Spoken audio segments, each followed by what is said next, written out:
Before dawn on June 6, 1944, the largest amphibious invasion in history is about to unfold. Over 150,000 soldiers from the Allied forces are crossing the choppy English Channel, heading towards the heavily fortified coast of Normandy, France. This wasn't just another battle. This was Operation Overlord, the day that would change the course of World War II and, indeed, the world forever.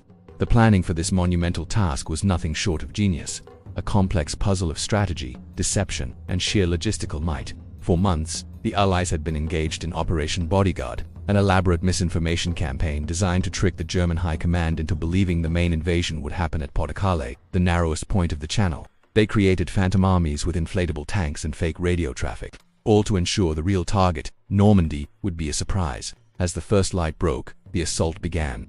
Thousands of ships formed a steel bridge across the channel, while overhead more than 11,000 aircraft dominated the skies, dropping paratroopers behind enemy lines and bombing German defenses. The goal was to secure a foothold in Nazi-occupied Europe, and it rested on 5 key beaches, codenamed Utah, Omaha, Gold, Juno, and Sword. Each beach told a different story. At Utah Beach, American forces landed with relative ease, thanks to strong naval and air support and a lucky navigational error that placed them in a less defended area. Similarly, British and Canadian forces at Gold, Juno, and Sword met their initial objectives, pushing inland and linking up with But Omaha Beach was a different story entirely. It was a brutal, heart-wrenching fight for survival. The pre-landing bombardment had largely missed its targets, leaving the German defenses almost untouched.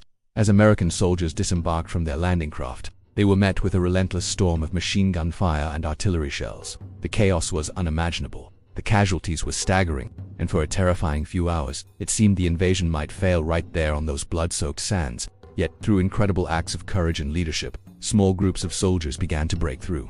They scaled the steep bluffs, cleared out enemy bunkers, and slowly, painstakingly, clawed their way off the beach. It was a testament to the resilience and determination of the individual soldier, fighting not just for the ground beneath his feet, but for the freedom of millions. By the end of that single 24-hour period, the Allies had done it. They had breached Hitler's Atlantic Wall. The cost was immense, with thousands of lives lost in a single day, a sacrifice that we must never forget. But the foothold was secured.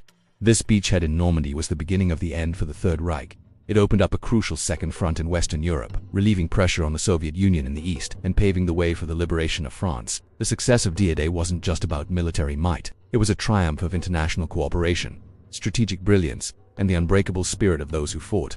From the masterminds like Eisenhower and Montgomery who orchestrated the plan, to the young men who stormed the beaches, every single person played a vital role in this historic moment. D-Day serves as a powerful reminder of what can be achieved when nations unite for a common cause, and the extraordinary sacrifices made for the freedoms we often take for granted today. Thanks for watching. If you found this look into history valuable, don't forget to like, share, and subscribe for more stories that shaped our world. See you next time.